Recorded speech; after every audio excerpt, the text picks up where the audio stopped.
What's going on, everybody? TheKennyDubz here with another Mega Man X Dive Weekly update.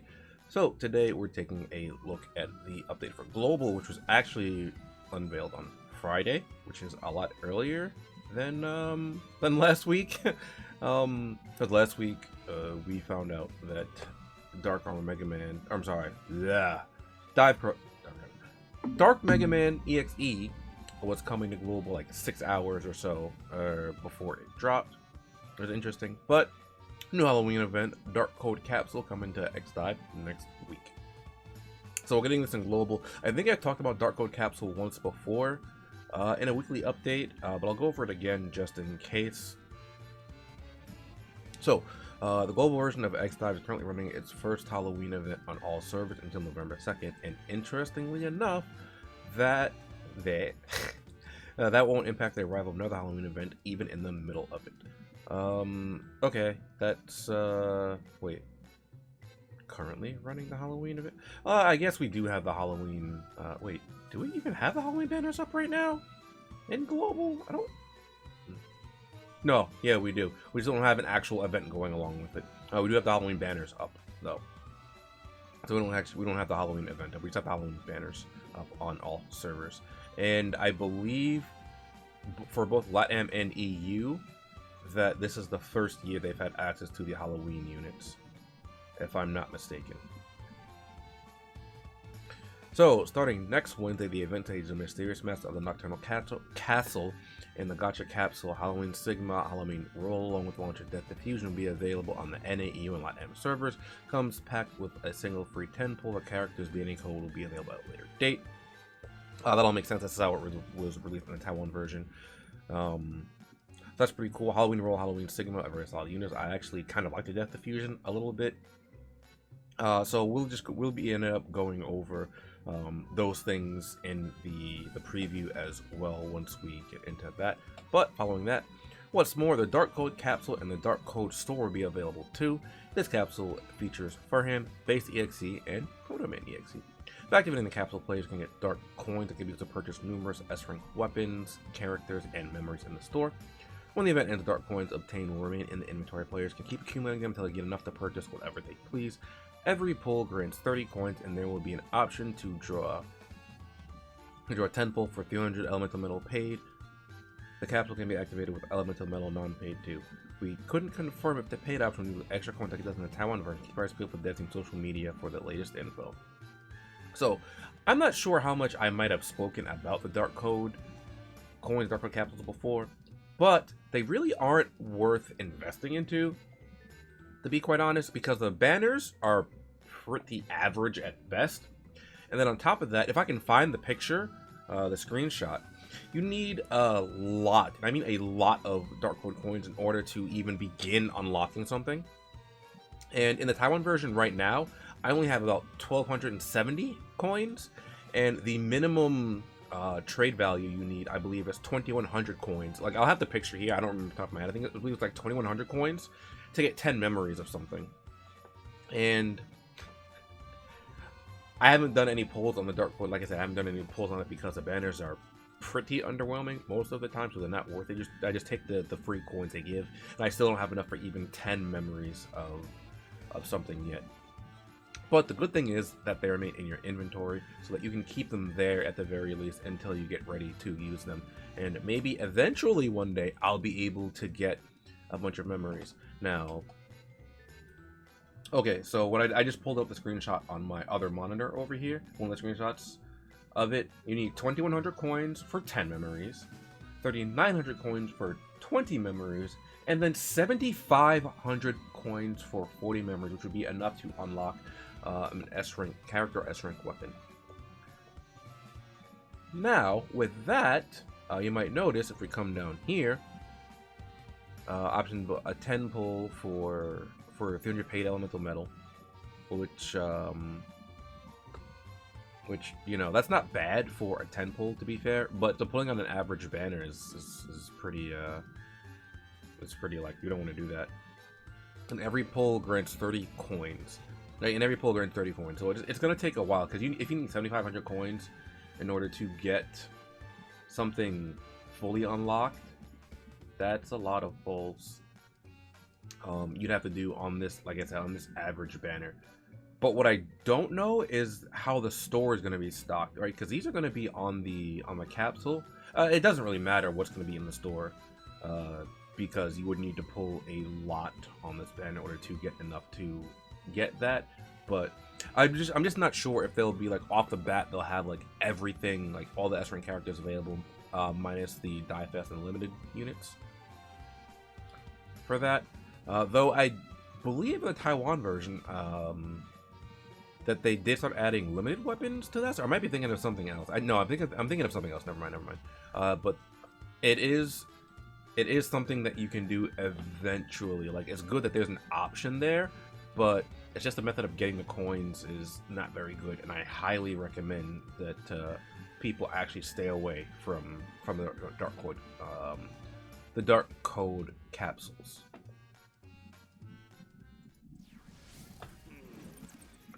All right, so here we are on my Taiwan account, taking a look first at Halloween Sigma here.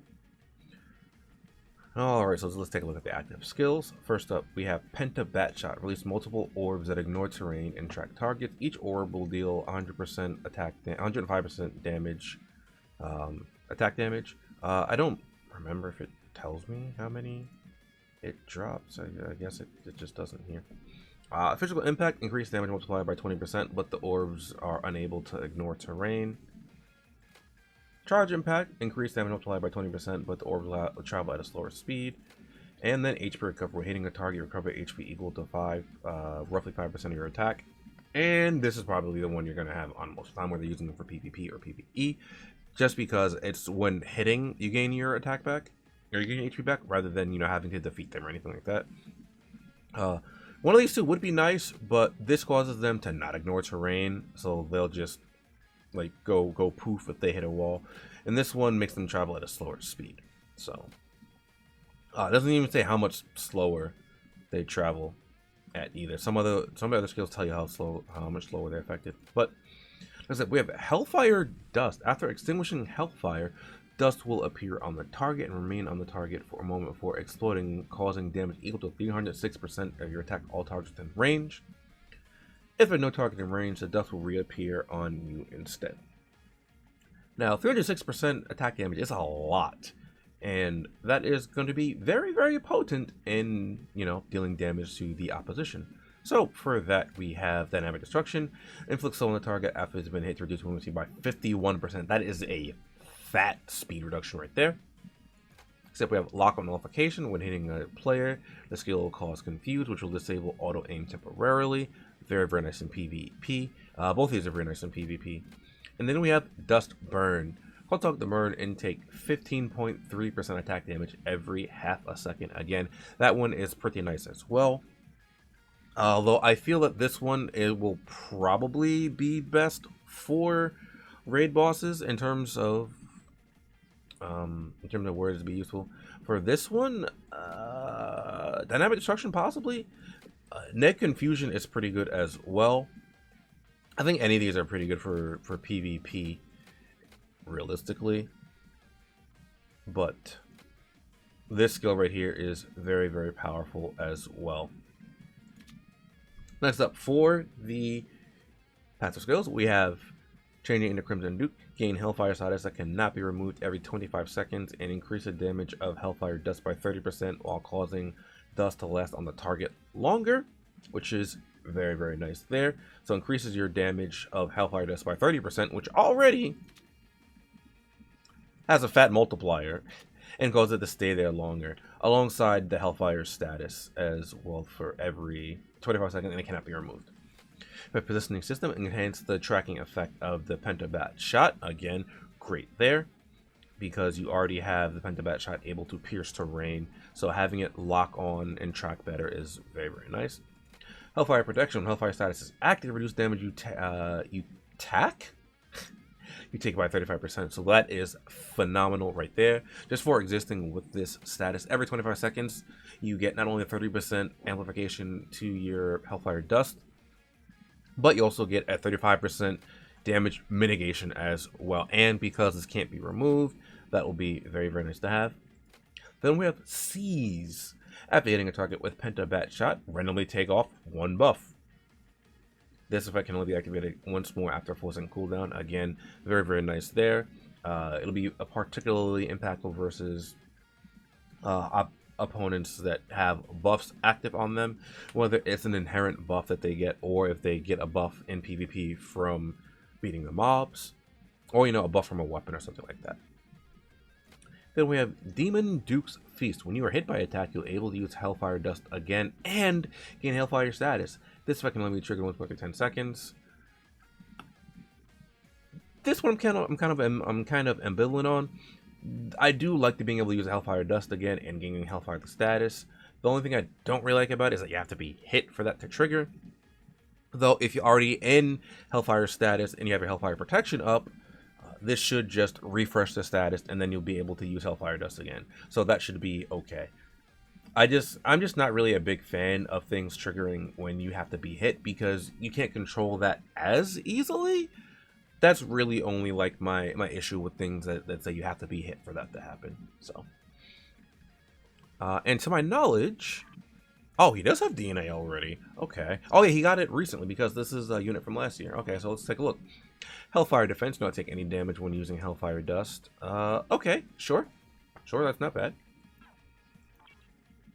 Quick change, the prep time for changing into a Duke is reduced by 20%. So it's cut by a 5th. Changing into a Duke, that's the Hellfire status one? Yes. Okay, yeah, so this is cut by 20%, so it's cut down to 20 seconds instead of 25. Okay, that's not too bad there. And then we have Hellfire Enhancement. When Hellfire status is active, increase damage by 20%. This is quite nice as well, because now you have a damage amplification and damage mitigation while in your Hellfire status, which is what Sigma wants to be in most of the time anyway. So, I feel like this DNA could have been a lot better, but because Halloween Sigma is such a solid unit already, his DNA didn't give him, a lot more things to work with. But let's take a look at the unique DNA real quick here. Indestructible. When HP is 50%, let's gain a shield of invulnerability that protects you from all damages. This skill will only be active once per stage. I'm not really a fan of this one, just because it's only a once per stage skill, and you're going to a shield of invulnerability once you get below 50%, which can happen very, very quickly as things start to develop in terms of the PvP meta. So that's why I'm kind of like on those. But let's take a look at what else we have. We have Snipe Boost, Snipe Adaptability in here. Summon Sentinel, Boss Killer, Thorough Preparation and Adaptability. That one's actually not bad because you have inherent healing with your bat. Okay, Snipe Adaptability, Snipe Boost. Okay, so you have a lot of snipe things in your Recombine 5. Then your 4, you have your Slow Special Attack, Continuous Damage. Do you have Confusion? That's very much res, continuous damage. Okay, you do have Confusion, Special Attack as well, which is quite nice. So Halloween Sigma is, ideally they want him to be played as a more long-range unit, obviously as a zoner. So you'll want to try to focus on that, but I won't get into that too much here as that's more for the character overview. So let's take a look at Halloween Roll up next here.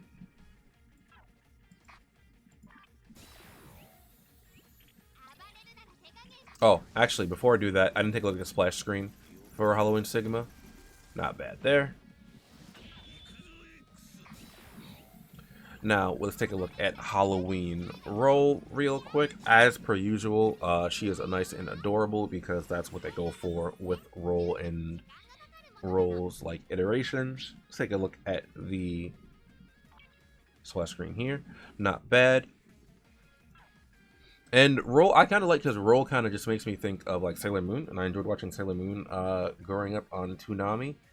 It was like Sailor Moon with Dragon Ball Z, Tenchi Muyo, all that stuff, but that had nothing to do with this, so I'm not going to go too much more into detail with that. But her active skills: Magical Cannon shoots a huge beam forward and inflicts 150% attack damage to all targets within range. Not bad there, nice range attack.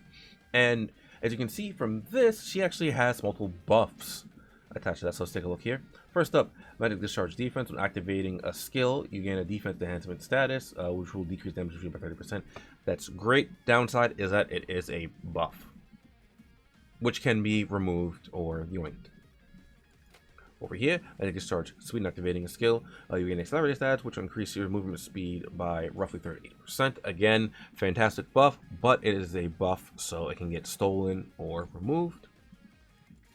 And finally, Magic Discharge Attack. Same status, same effect as before. When you use a skill, you enter damage 10%, increase damage dealt by 30%. Which is all, again, they're all quite nice, but they can be removed or taken away. Though this is a laser skill, and I believe it should be able to pierce terrain as well. Next up, Magical Orb. Summon several orbs by your side. The orbs will automatically lock on enemies within range. The orbs will disappear either after they have attacked or 6 seconds. So, this is a summon here. This one isn't bad. Take a look at the skills, or the modifier chips. Power increase damage rate by 5%. Fight assistance device, range and fight speed increased by 10%. And then Magical Devour, randomly remove a buff when hitting a target. And again, this is kind of why I've never really been that big on buffs, because they're pretty easy. Like, as time goes on, it's easier and easier to just remove buffs, and that's why I don't really like these up here, because they can just be removed, especially if you're in like maybe a Halloween Roll mirror match and they have this on. So select the passive skills. Changing into a Magical Gal. Lock onto the target that has been hit by Magical Orb. When the target is hit again by Magical Orb, the attack will deal an additional additional roughly 14%. It can be stacked up to 5 times. Not bad. This gives you more reason to use your Magic Orb if you're going in for more damage. Magical Torrent. Increase damage rate of Magical Cannon by 5%. I mean, sure, that's okay. Magical Gal Transform. Increase the number of orbs summoned Magical Orb by 1 and reduce the interval between shots. Again, that's pretty nice to have alongside the Magical Orb. Impenetrable Formation. When using character skills, cause defocus to all targets within the magical formation, rendering them unable to hit their targets temporarily. So this one I'm not really too sure about, because from the sound of it, it sounds like this is a guaranteed opportunity for the defocus to take effect. However, we've had instances before where something sounds guaranteed, but in reality it's just a chance of it happening. Okay, so according to the wiki, this is guaranteed and it lasts for 2 seconds. Now, if this is guaranteed, that's actually huge, because when you hit the targets with a skill, they enter a defocus test, and defocus means it typically means they have a chance to whiff their attacks. Now, the reason that is huge is because that means your buffs are probably going to be safe. Now, why is that? Multiple characters and weapons might now have some form of like dispel effect on them. But in order for that dispel effect to work, they have to connect their attacks. So, because of Roll's passive, assuming this lands and you're versus someone with Grudge Axe, that means for the next 2 seconds, while your buff is active, they won't be able to remove your buff because their attacks are not connecting, which is actually insane. It's not really insane, but it's very, very good. And I like that there is a little bit of counterplay to this, but it's definitely very, very frustrating to be on the opposite side of this, where your attacks are just whiffing because you have defocus on you. So I'm like, I like that there's a way to you know, make it useful to have buffs so that you don't have to worry about getting expelled all the time, but missing your attacks would also be pretty annoying as well. Though not too many characters have access to defocus. We will have some more weapons with that later on though. Anyway, next up, Barosite Magical Gal. Increase damage by 10%, reduce damage taken by 10% when equipping a launcher. When hitting a locked target with Magical Cannon, restore HP equal to 15% of attack, which is great. So you have damage amplification and damage mitigation by existing with a launcher. I'm not sure why a Magical Girl with a launcher is what they went with. Maybe it's something to do with like, there was some Magical Girl anime that was actually pretty dark. There might be multiple. And maybe there was like a bazooka wielding human in there or something. I don't know. But also having access to healing when you hit a target is also quite nice. Granted, it has to be with magical cannon, but that is that. Oh, something I wanted to note as well. I believe it's on Rockman's Corner, but these units aren't getting their DNA. I'm just going over them now just so that players are aware of what the DNA is. So, now we're going to take a look at Halloween Roll's DNA. And first up here, we had Magical Defense. We're not taking any damage using Magical Cannon. Okay, nice and standard there. And so we have Cannon Wielding Enhancement. The damage buff, the damage boosting effect of what launcher type weapons increased by 50%, while the damage reduction effect is reduced by 50% when used by magical barrage type gal. So basically, it goes up to 15. Oops. This goes up to 15% for each, which isn't bad. 15% mitigation, 15% attack amp just for having a launcher on them is okay. I think the most we've typically seen with that is roughly 18% for having a single weapon equipped. So 15 was really, really solid there. And then continuous barrage. When magical cannon hits a target, you'll be able to use magical cannon again. This effect can only be triggered once more after 8 seconds. Again, that is really, really good. You have the increased damage rate of magical cannon, which is 5%, which isn't all that great, but more damage is more damage. And you have the healing effect as well. So as long as you're connecting your skills, you will be able to have quite a bit of sustain with roll as well. On top of, you won't be able to take damage while you're using magical cannon. You have to worry about getting status though, because you don't have full you don't have true showtime. But let's take a look at the recombined DNA here real quick. No, I'm sorry, the unique DNA. Anomaly avoidance. When causing defocus, hitting a target in the focus status, gain a preventative shield and suffer no negative status. This effect can only be triggering again after 8-second cooldown. Now, to my knowledge, Halloween Roll is the only character with anomaly avoidance. Again, as per usual, I don't like the wording of this because some things just avoid or just ignore preventative shield. So I wish it would say most instead of all, because that's misleading to newer players. But again, that's just a personal thing that I would like to see. Outside of that, you have Boss Killer, Boss Sentinel. No player killer in here. Launcher adaptability, launcher amplification, so you can stack more launcher thing on there. Homeopathy adaptability there. And okay, that's up there. Over here, I think I saw a defocus special attack up there as well. Confusion res, out of control res, continuous damage res, crit enhancement special attack 2 or 3, crit enhancement, defocus special attack here, and that is something that is quite nice, as you will be inflicting defocus quite frequently with your skills. So I think you definitely want to stock up on some defocus special attacks in here if you can, or in your card setup. But that will be it for Halloween Roll and Halloween Sigma. So let's go take a quick look at the Death Diffusion launcher.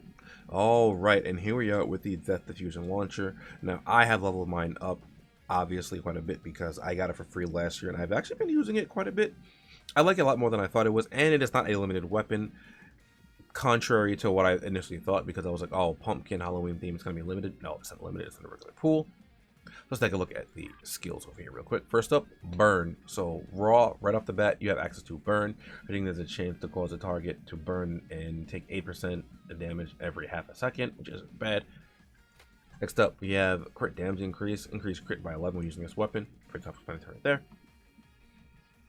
Once you get it to 1 star, you have access to improved energy shot, increased rate of fire energy by 10. So that bumps up your energy to 33 because you start with 30 shots, and you have 33 after you unlock this.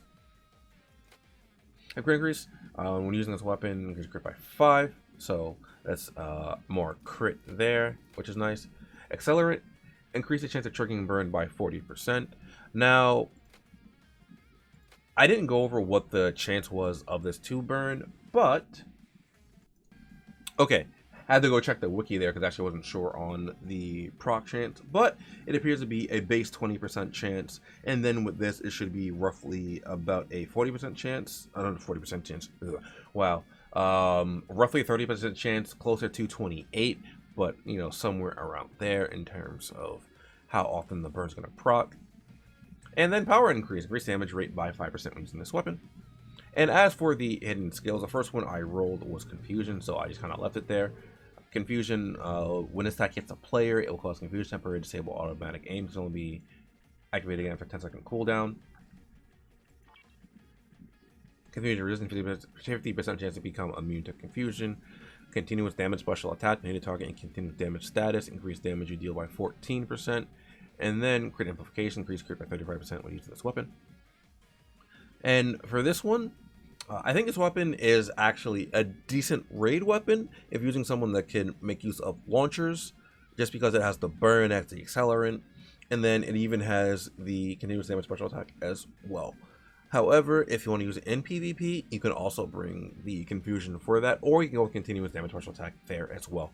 I think either one of them is fine for PvP, but I think overall the continuous damage special attack is probably better, as that's just a bit more flexible in terms of the where you can use this weapon, use it in PvP or PvE.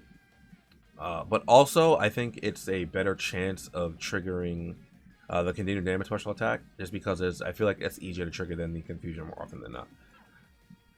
Alright, so that's all the stuff that we're getting this week in the global version. Unfortunately, I couldn't find any information as to what we're supposed to be getting in the Taiwan version, event-wise. However, there is a trailer for the latest character in the Taiwan version, so let's go take a quick look at that before we wrap up this video. Alright, so I didn't see any news available anywhere for what new Halloween event we're going to get this week in the Taiwan version of X-Dive, but they did recently just tweet out a few minutes ago a trailer for the next unit. So let's take a look, and as you can probably see from the title right here, it's going to be Halloween and it's going to be Zero. So let's see what it is. I like this music too.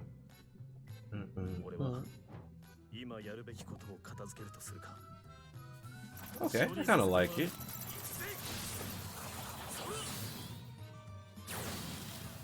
Oh, I definitely like that red saber.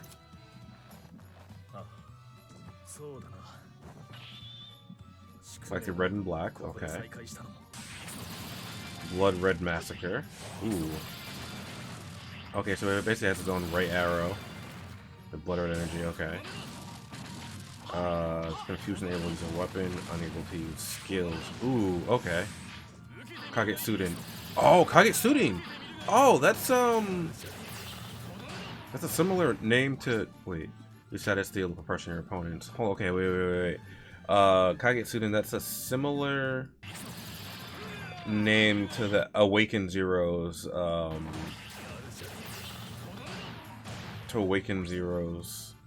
spinning rings. People refer to them as donuts. Okay, that's interesting. I'll be looking forward to seeing what he has available. But they did say he has seals here. You can switch confusion, unable to use weapon, or unable to use skills.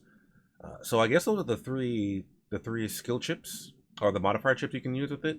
To do confusion, weapon seal, or skill seal for PvP. So hopefully, so it sounds like he's going to be more PvP oriented, at least by the sound of that skill. I don't think it said anything in particular for that one. Blood Red Massacre, powerful energy attack that strikes all enemies within range of Blood Red Energy, and this is basically just Ray Arrow, the Ray Arrow dive trigger that we have. Via also has a similar skill to this. I forgot what it's called with Via. Something blue with Via, but okay, that's pretty interesting. I probably won't pull for this Zero though. Maybe just daily singles at most, but I mean, maybe I'll get it. That's how I got ZX Ale, so. I do like this Zero, though. However, there should be a new unit next week as well. I'm not sure what the unit's going to be, though. I heard talks about Discord, but I don't remember what was said, because it is 6:30 in the morning, and I just finished streaming. So I'm very tired. Probably going to get this finished up and uploaded, and then I'm probably going to go to bed. Anyway. Let me know what you guys think about what's coming to X-Dive this week, whether it be global or the Taiwan servers, all that stuff. And I'll see you guys next time. Later.